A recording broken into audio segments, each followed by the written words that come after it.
मुई Deepak Kumar Sahu advocate legal adviser अच्छे मुई नर्ला प्रेस एसोसिएशन ओजेयू शाखार आ गोटे सचेतन नागरिक हिसाब रे जे नर्ला अंचल जेन हाथी मृत्यु के नहीं मुई बेस दुखित और चिंतित। प्रत्येक दिन सकाळू आमर अंचल अनेक गरीब चाषी मोर पाखे आयसन जे आमर धान के हाथी दली चकटी देला कि कपा के नष्ट करदेला कि तांकर अनेक प्रकार अर्थकारी फसल कांदुल होगला बिरी होगला मुग होगला ये सब जिनिस के जेन हाथी नष्ट कर दूचे आ मोर पाखे जो एफिडेविट मैंने करवा के आसुछन मुई तार सत्यासत्य जो जानवा के चाहली जे कहाँ के जे हाथी चाष जमी के नष्ट करुचे जना पड़ला जे हाथीर जगह के जो मनीष प्रवेश करुचे से हाथी सहराभिमुखी हो जाऊे। तो नर्ला गोटे एड़े बड़ वनखंड एते वर्ग किलोमीटर रे व्यापी छे चार्टा बड़ बड़ सेक्शन अच्छे हरभंगा अच्छे आमर बेलगाँ अच्छे नर्ला अच्छे कमड्डा अच्छे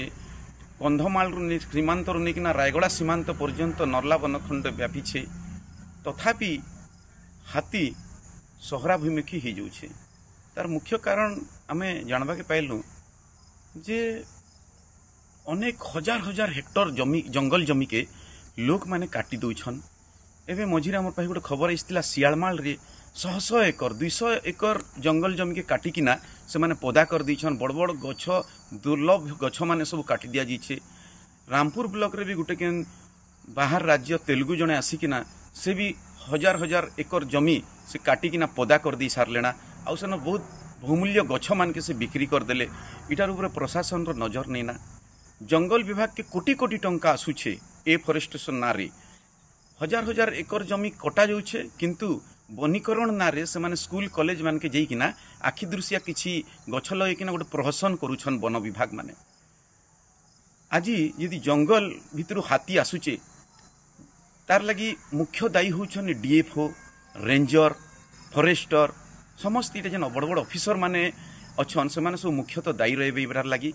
जदि हाथी आसुचे हाथी केमती किना नहीं आसी पारबार अच्छे गरीब चाषीर जमी के नष्ट कर दिया जाउछे।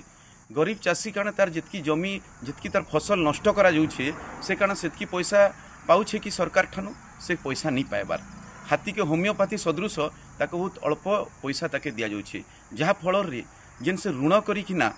जेन तार चाष करिछे से ऋण परिशोध नहीं करि पारबार फल रे इटा भी गोटे घटना ही पारे कि गोटे कारण ही पारे चाषी मृत्युर गोटे कारण ही पारे।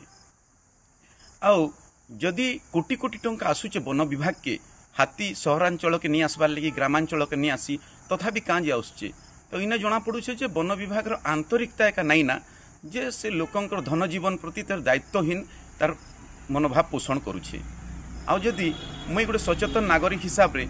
आमर नर्ला अंचल समस्त अनुरोध करबी आमे समस्त मिसिकिना गछ लगेइमा जहा फल रे कि आगामी भविष्यत लगी आमे तांकर लगी ऑक्सीजन रो मात्रा बढ़ेकिना जनता जीमा नहले जेन हिसाब रे गछ कटा जाउछे जेन हिसाब रे हाथी मान के मारी दिया जाउछे हाथी मान के करेन्ट लगिकिना जेन मरुछन तो इटार फल रे आगामी दिन रे हमर भविष्यत पीढ़ी माने बोधे फोटो चित्र रे का जंगल के आ वन्य जंतु के बोधे देखा पाएबे। परिशेष रे सरकार के हाथ जोड़िकिना मन अनुरोध करुछे जे वन्य जंतु द्वारा जे निरीह जनसाधारण ही गले कि चाषी ही गले जेन से माने मृत्युमुखरे पड़ुछन से माने केमती किना सुरक्षित रहिबे तत्सहित वन्य जंतु भी केमती सुरक्षित रहिबे तार उपरे सरकार उचित पदक्षेप ग्रहण करबार लगी मोर सरकार के अनुरोध।